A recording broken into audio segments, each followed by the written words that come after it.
Ooh, what's up, YouTube? I'm King Shanks, this droid's finest, and I am back with Senua's Saga Hellblade 2. There's apparently like some features here, and I'm gonna watch them. I did in the last one. I actually found them kind of interesting and stuff, so yeah. I mean, if you're not interested in this, obviously you don't have to watch, but I'm gonna check it out.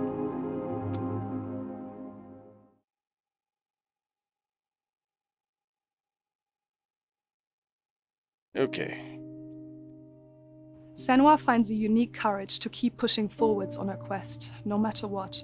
She sees the world differently to those around her and faces challenges others would avoid.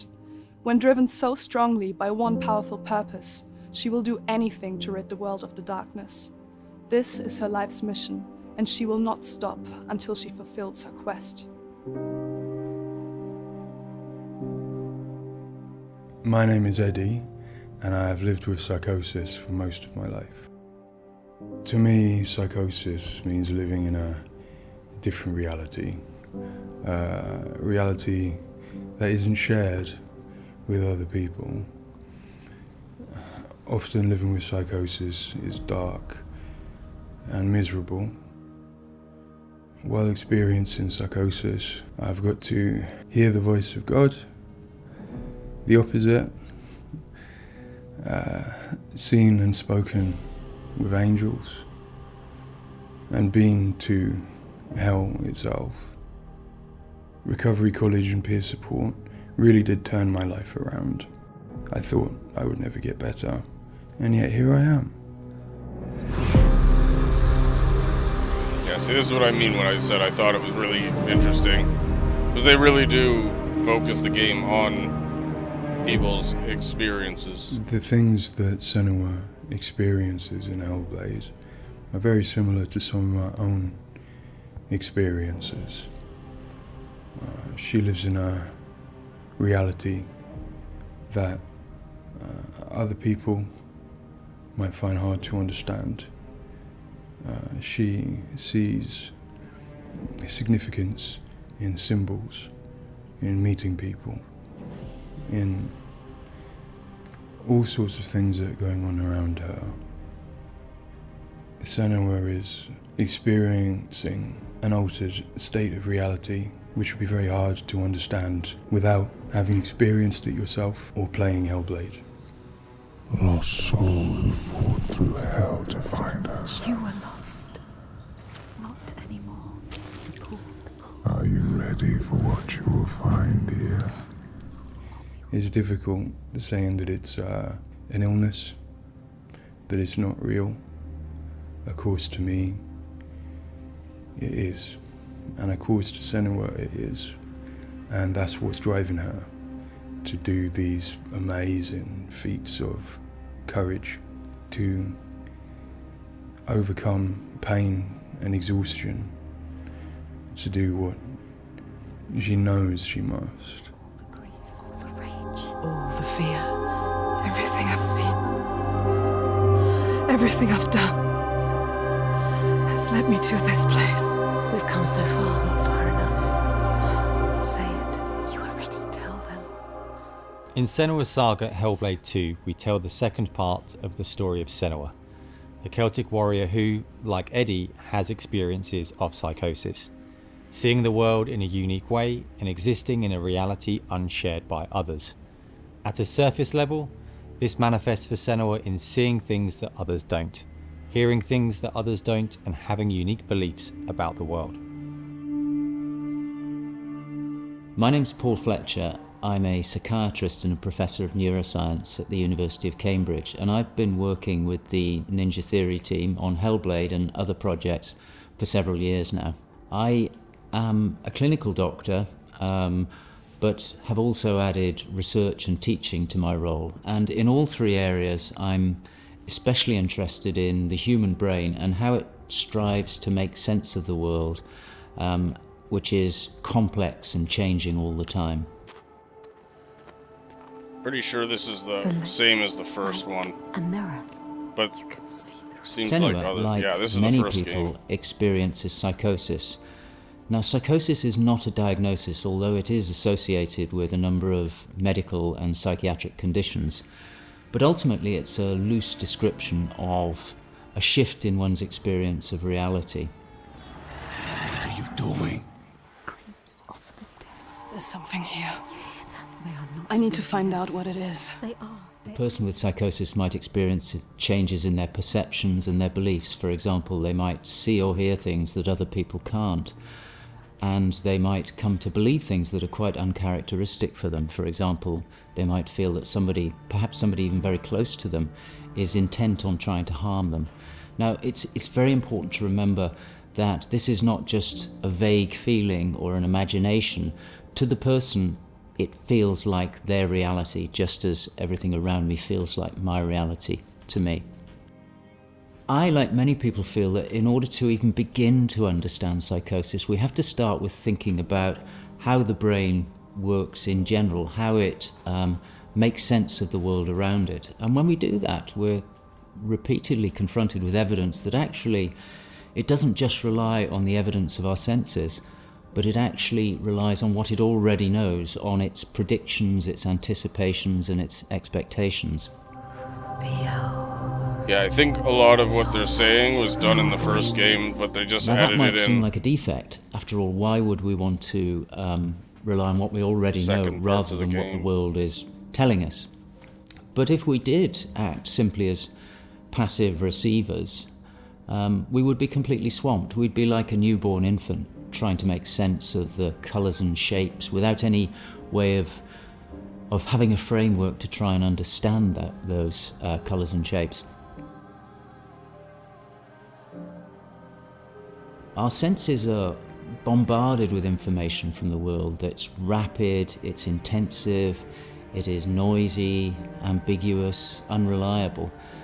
And if we were to try and make sense of that without imposing patterns and expectations, then it would be like trying to assemble a multidimensional jigsaw without knowing what the picture was on the box.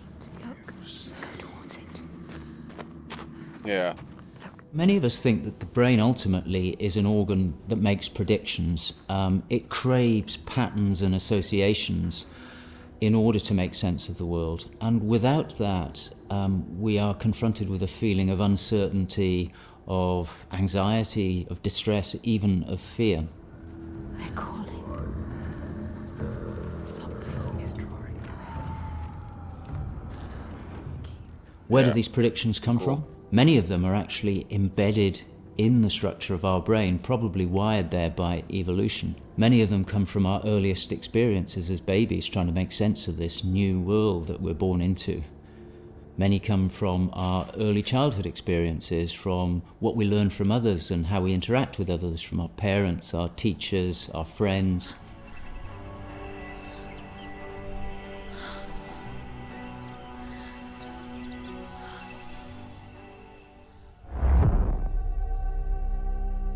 We all have a feeling that we're directly in contact with an objective reality, but it's probably the case that what we experience as our constructed model of the world is a blend of the evidence of our senses, but also what we are predicting or expecting from the world. So this blend exists in a very fine and delicate balance, and the weighting of that balance probably varies a great deal across different individuals. But crucially, this balance is what determines how we experience and interpret and act upon the world. And some of them are embedded in shared experiences with others, our society, our culture, our arts, even our religions and our mythologies. So for the most part, this works very well for us and enables us to make sense of the world, but it's also, being a delicate balance, it can be shifted, and it's very easy, even under the most normal day-to-day circumstances, to deviate from objective reality. A good example of this is the hollow mask illusion. All of us are familiar with a mask. We know that it depicts a face and that the inside is hollow. But when we see the mask rotating round and we see the hollow side, there is a deeper prediction, probably embedded in our brain, that facial features tend not to be hollow, that they stick out. And this deeper prediction can override our knowledge that the mask is hollow and make us actually perceive the face as sticking out at us. Despite what we know, the deeper predictions will override this.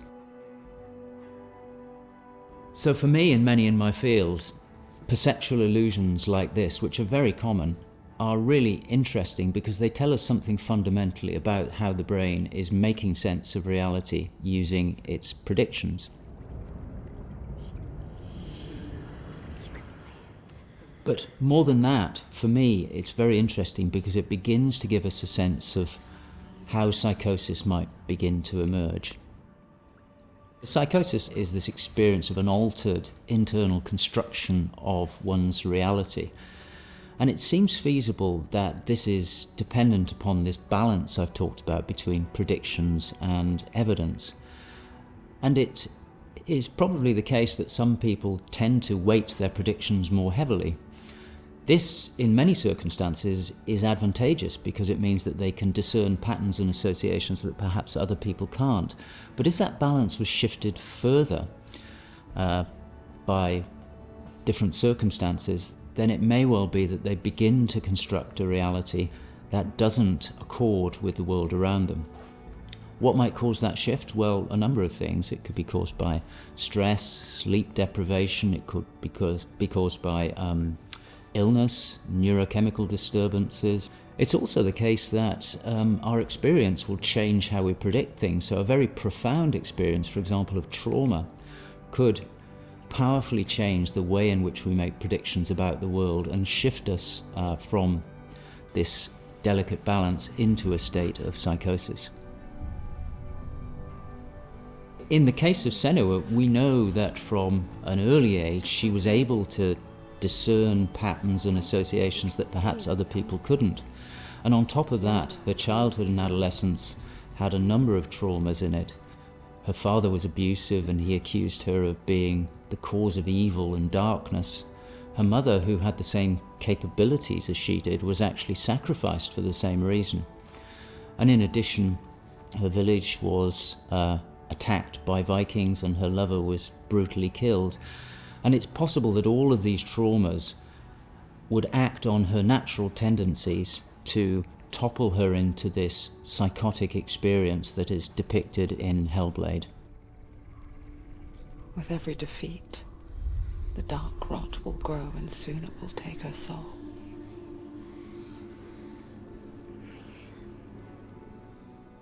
In Hellblade Senua's Sacrifice, we find Senua discovering and understanding her experiences. They're relatively new to her, and the pain and torment feels at its most acute. Having travelled to a new place, with a mind full of her trauma and truth stories of the Vikings, she embarks on a journey of coming to terms with what has happened in her life. Ultimately, rather than finding the unachievable certainty of rescuing Dillion, she achieves certainty in the realization that Dillion is gone forever. She learns to accept his death, and in turn, her experiences of psychosis. Even in darkness, the wonder and the beauty of this world never leaves us. It is always there, waiting to... In Senua's Saga, we find Senua at a different place on her physical and mental journey. Empowered with the sense that she has overcome her own darkness, she's now compelled to follow a new quest, to save her people from that same darkness. You smell their fear. He's here. Death is coming. Look at the bones. Death is coming for Look at the you. bones. That's going to be you. That's going to be everyone. In Sacrifice, Senua's psychosis is acute and all-consuming. She is preoccupied and absorbed by her experiences. To some extent, she is enveloped and enslaved by the darkness. She cannot ignore her voices and visions. She's totally committed to the quest within her altered reality. In Saga, there has been some resolution to this. There's no miracle recovery. She still experiences the voices and visions. She still has a changed reality. But the balance of power has shifted. She is the one who is able to be in control. She's able to resist and challenge the voices, she's able to make decisions that much more clearly reflect her own goals. I see through your lies, and I will show them how to see as I do. I will not appease your gods. I will destroy them. And in addition, in Saga, she is able to encompass the reality of others. She sees them for the constructions that they are, and she is able to interact with them. And I think that's a very powerful change and a very important area to explore. Okay, so I think lost everything. at first there In was Saga, we've there had the was opportunity clips to from the explore first next game. phase of Now they're Senua's like mental health journey. straight One in where the she's second come to game. a place of understanding, but where she and us as creators have new challenges to overcome. Where Senua's belief system will clash with that of others. Her experiences will play out in the presence of people who don't share her perspective. And where she feels a new sense of power in being chosen for the quest, but also a new weakness, bowing underneath the weight of responsibility that sits on her shoulders. Wait.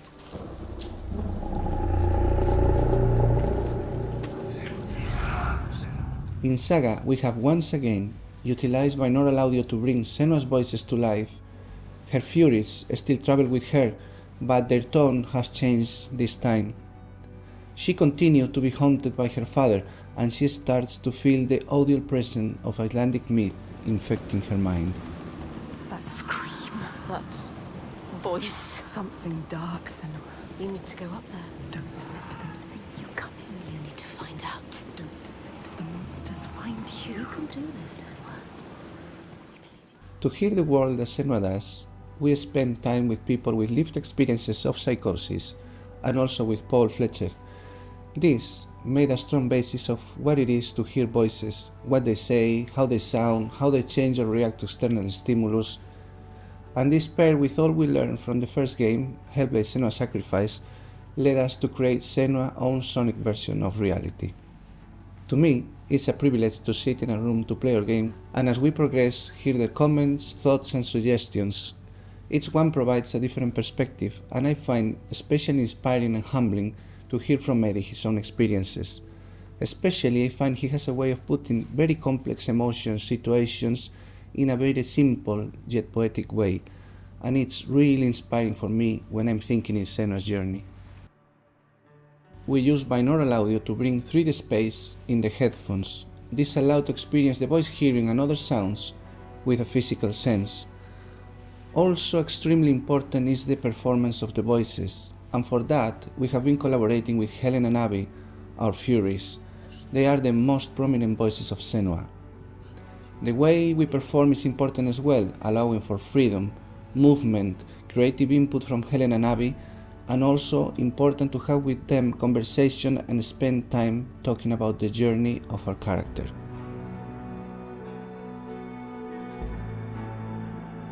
Yeah, this might be There is a completely lot new, of I don't time know. gone into experimentation, so every sound in the game is connected in some way with the emotion that Senua is experiencing as she travels through Iceland, from the sounds of the nature to some of the musical moments. What's a sign?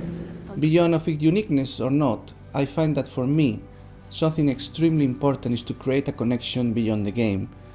So in understanding Senua's own reality and going on a journey with her, I hope our players will understand better how people experience reality different, and in doing so, I feel, we break those walls that keep us distant and lonely. My brothers used to come here to practice fighting. Sneak out. Follow them. For Saga, in order to bring Senua's experiences of hallucinations to life, it was very important for us to listen to people's real lived experiences. It was then a case of thinking about how Senua's world and reality might look when faced with these types of examples. This would have been impossible without Paul Fletcher and amazing people like Eddie and Kathy, who've been so open and honest about what they have been and do go through on a day-to-day basis. I think it takes real strength to be able to talk about such personal things to a new group of people. On the visual side, we have lent into things like repeating fractal geometry shapes, cymatic patterns, with lighting and post-processing changes to all help reflect the current feelings of Senua. And hopefully, when combined with the audio and gameplay, the player will get a sense of what we are aiming to achieve. Dying right before your eyes, just like before. No, this cannot happen again. You couldn't do anything. We have to stop it happening. Face it. You need to face it. Focus. You need to look at it. In Sacrifice, we saw a story of Senua's suffering at the hands of her experiences. In Saga, we're telling a more nuanced story of the next step on her journey. One where she has found a greater balance, but where her experiences are just as strong. Where rather than being a victim to her experiences of psychosis, she is driven by them, on a path that only she sees. Bringing sin with you. The gods cannot be killed. One thing that I find very exciting in Saga is that there's an attempt to explore something that is really neglected in my field, which is the experience of a dual reality that some people have.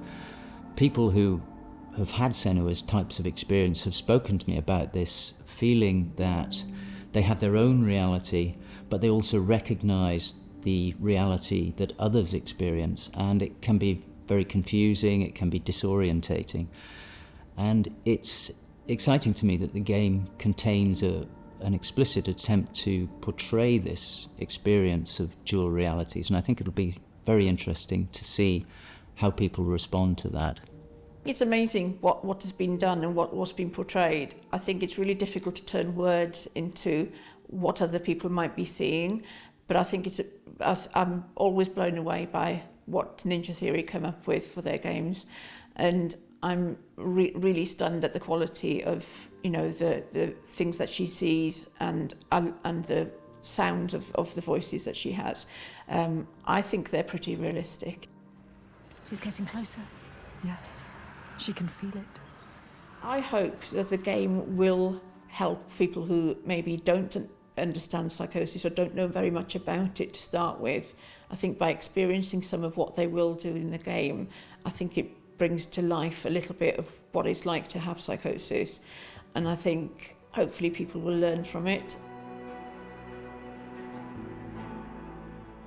Now I'm working as a peer support worker, and what that means is that in my case, in the job that I have in my role, it means that I go to see my people, to see my peers. We talk about how things have been.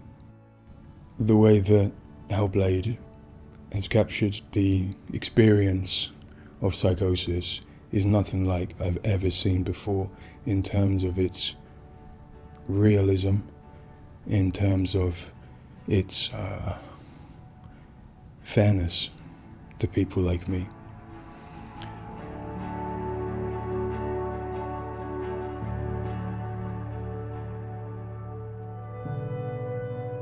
Yep. I think it's absolutely important. I think at this point everybody knows mental illness is very fucking serious. It's hard to deal with. I have a couple myself. Don't really want to talk about that right now, but that's obviously a very good message to be getting out to people. Anyways, the story so far. Let's check this out. I don't know how long this is. 5 minutes. Okay.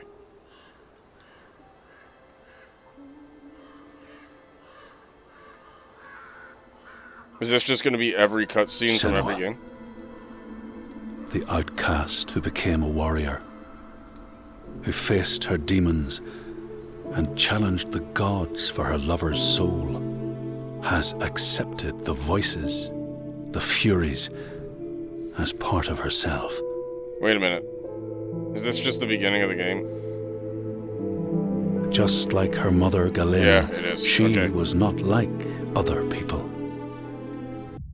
That's just the beginning of the game. Okay, I'm gonna leave that there. Yeah. That's really all I got for this. And I mean, maybe next time when I play it by myself, I'll do it with the death rod on or whatever. But all in all, it was a good game. I thought it was good. Again, like I said in the last one, I would be upset too if I paid a full $80 for this, and I only got, like that was a pretty short game, I'm not gonna lie. I get it, like with a lot of these new AAA games and stuff, it's, oh, you're paying for the graphics and everything.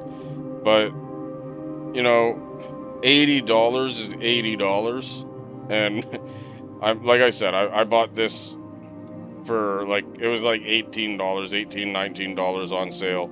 So I don't feel ripped off. I feel like I got a pretty good game here for a decent amount of money. Yeah, I enjoyed it. There were a couple of bugs here and there. Music's great, graphics were great. And I'm glad I used this game specifically for its graphics as the first game to play on my PC. But as far as that goes, I'm going to move on to the next one. So, stay tuned and I'll see you soon. Peace!